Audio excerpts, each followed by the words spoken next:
Programa Câmara na TV.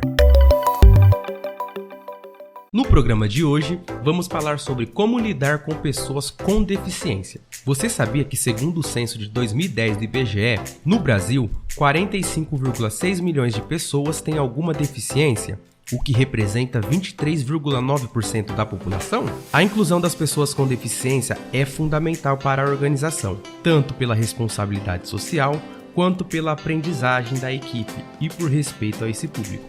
Então vamos começar aprendendo como lidar com as pessoas com deficiência? Acompanhe os vídeos a seguir.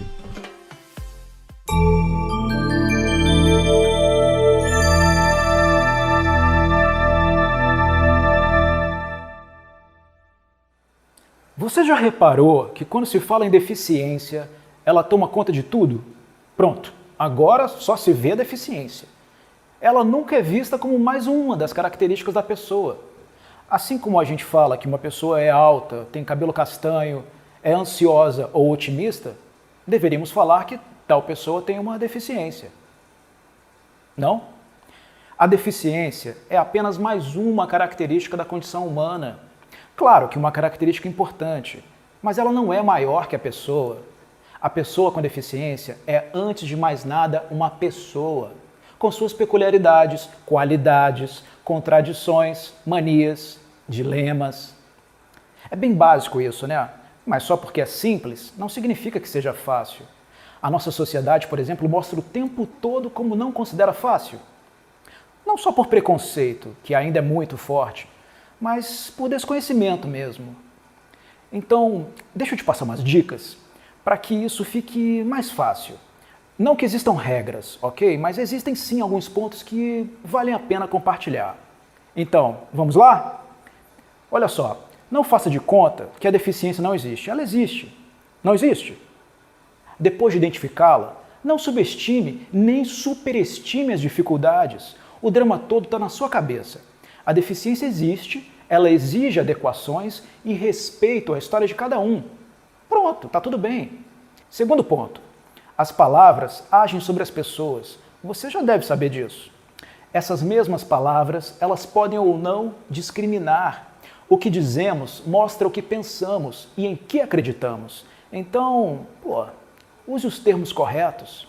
É pessoa com deficiência física, auditiva, visual ou intelectual.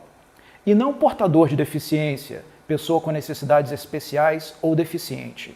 E muito menos inválido, aleijado, mongol, excepcional, retardado, incapaz ou defeituoso. Esse finalzinho eu acho que você já sabia, né? Mas, não custa reforçar. A propósito, os termos cego, surdo e cadeirante são corretos, estão liberados, ok? A maioria das pessoas com deficiência não se importa em responder a perguntas a respeito da sua deficiência. Assim, sempre que quiser ajudar ou estiver em dúvida sobre como agir, pergunte. Mas é importante respeitar a privacidade da pessoa. Não perguntar coisas que você, por exemplo, não perguntaria a uma pessoa sem deficiência, com a qual você não tem intimidade. Lembre-se, quando quiser alguma informação, dirija-se diretamente à pessoa e não a seus acompanhantes ou intérpretes. E se por acaso recusarem a sua ajuda? Não se ofenda, vai. A pessoa já está acostumada a desempenhar algumas atividades sozinha.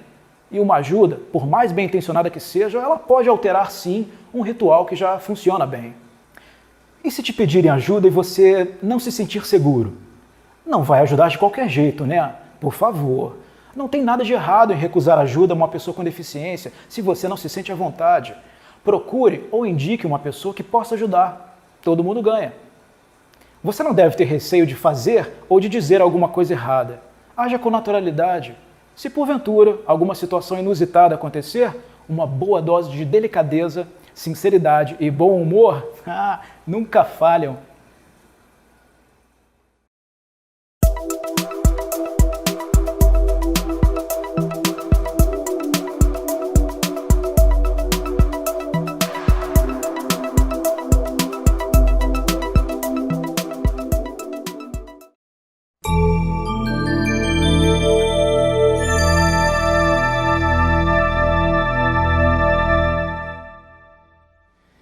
Lembram quando você aprendeu a tabuada? Alguns colegas decoravam, outros contavam nos dedos e outros compreendiam a lógica da multiplicação, cada um no seu tempo e de acordo com as suas limitações. O resultado final foi que todo mundo aprendeu a tabuada. Pessoas como eu, surdas, se comunicam, todas elas, mas cada uma do seu jeito e dentro das suas possibilidades, igual a tabuada. Então, a primeira coisa que precisamos saber é que existem surdos que aprenderam a ler, a escrever e a falar o português, como eu. Existem também aqueles que não aprenderam e usam a Libra, que é a língua brasileira de sinais. Essa que está passando aqui no vídeo. Também temos os surdos bilíngues, que se comunicam em português e também em Libra. E existem ainda aqueles que não são nem oralizados, nem usam a Libra. Se comunicam com gestos e outros sinais criados no âmbito doméstico. Então, por aí já entendemos que aquela expressão surdo-mudo não está correta. A não ser que a pessoa surda também tenha um problema em sua voz. Muitos surdos não falam simplesmente porque não aprenderam a falar. Certifique-se antes qual a melhor forma de se comunicar com aquela pessoa surda. Mas algumas dicas gerais podem ajudar. Seja expressivo ao conversar comigo ou outra pessoa surda, porque não temos como captar sentimentos como alegria, tristeza, sarcasmo ou seriedade só pelo tom de voz. Movimento com o corpo também são excelentes indicativos do que você quer dizer. Não fique contra a luz, e sim em um lugar iluminado, e sempre de frente para mim, para que eu possa fazer a leitura labial e não coloque nada em frente à sua boca. A mão ou um copo de água podem fazer com que eu perca trechos enormes da sua fala. Fale de maneira clara, mas sem exagero. A velocidade da fala é normal, a não ser que lhe peça para falar mais devagar. Sabe o que é importante também? Contato visual. Se você desvia o olhar ou vira de costas, eu fico achando que a conversa acabou. Ao querer chamar minha atenção, toque no meu braço ou acene sem gesto brusco. Se você souber alguma forma de se comunicar por gesto, tente usá-la. Se eu tiver dificuldade em entender, avisarei. De modo geral, suas tentativas serão bem-vindas. Algumas pessoas preferem a comunicação escrita.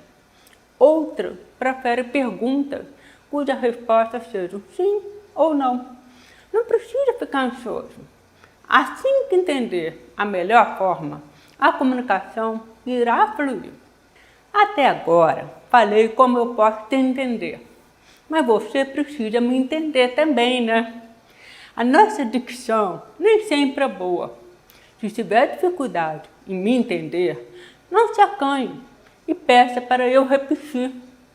Geralmente, a gente não se incomoda de repetir quantas vezes for preciso. O importante é se comunicar. E essa comunicação tem que ser comigo e não com o intérprete, quando houver. Ele está ali para ajudar, mas direcione o olhar e a fala para mim. Existem níveis da deficiência auditiva e por isso pode parecer difícil se adaptar a cada uma delas. Mas as pessoas são diferentes, não são?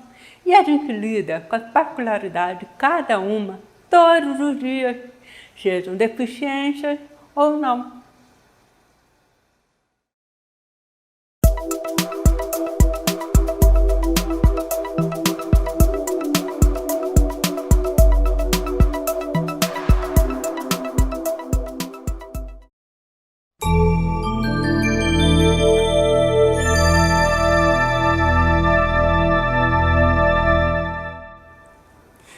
Imagine você chegando em um lugar novo, onde nunca esteve antes. Pode escolher um restaurante, um prédio ou até uma cidade nova.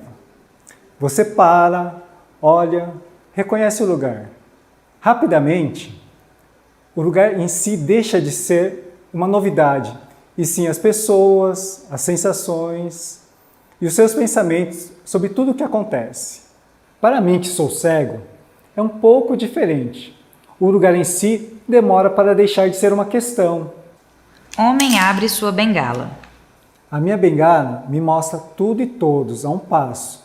A minha audição me dá uma distância um pouco maior. Passou disso, eu preciso voltar ao lugar e contar com a minha memória, minha noção espacial e o hábito mesmo.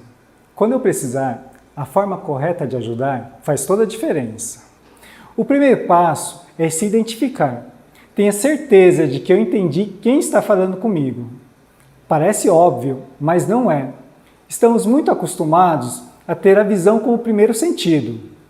Então, se alguém está me vendo, meio que sem querer, começa a falar como se eu soubesse quem está falando e que a fala está direcionada a mim.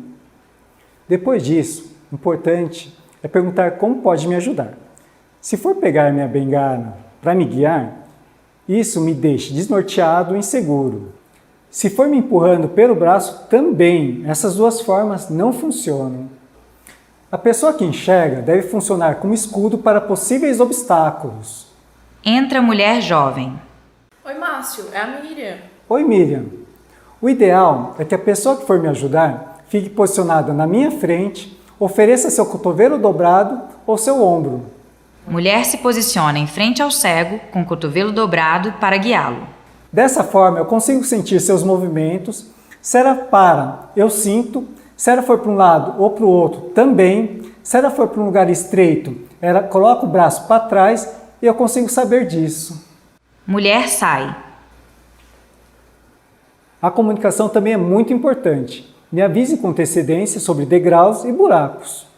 Nada de falar, tem um degrau ali, ou apontar para algum lugar. Use sempre distância em metros e as direções de esquerda e direita. Já imaginou quantas vezes eu já não bati a cabeça, mesmo sendo ajudado por alguém? Isso acontece porque a pessoa fica preocupada com o chão para evitar uma queda. Mas e o resto? Coisas penduradas como filtro, extintor. Cada susto. Me ajuda com isso também, vai? A comunicação verbal é essencial.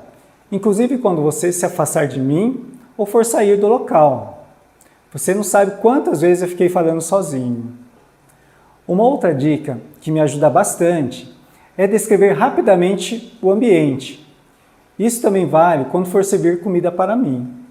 Falar o posicionamento da comida no prato faz com que eu possa escolher como vou fazer minha refeição, em vez de ser uma surpresa a cada garfada. Imagem de um prato de comida com os alimentos posicionados de acordo com as horas do relógio. Carne às 3 horas, arroz às 8 horas e legumes às 11 horas. E na hora de me ajudar a sentar, não me segure nem me empurre. Isso é um erro bem comum. Pegue minha mão e coloque no assento e me avise se tem braços e encosto. Uma outra coisa importante é não excluir os cegos de uma atividade profissional ou social. Deixe que a gente decida se e como queremos participar. Para fechar, 3 dicas finais. Não grite. A não ser que o cego também tenha uma deficiência auditiva, não justifica falar mais alto. Pode falar olhe e veja sem medo. Eu também falo, nada de melindres. E por último, há cegos que em vez de usar a bengala, usam o cão-guia. Não brinque com o cachorro enquanto estiver trabalhando. Ele foi treinado para conduzir o cego e não pode ser distraído nesses momentos. São muitos detalhes, né? Mas rapidamente essas práticas viram hábito. Se você não convive no seu dia a dia com uma pessoa com deficiência, com essas dicas vai ficar mais simples para você e para ela.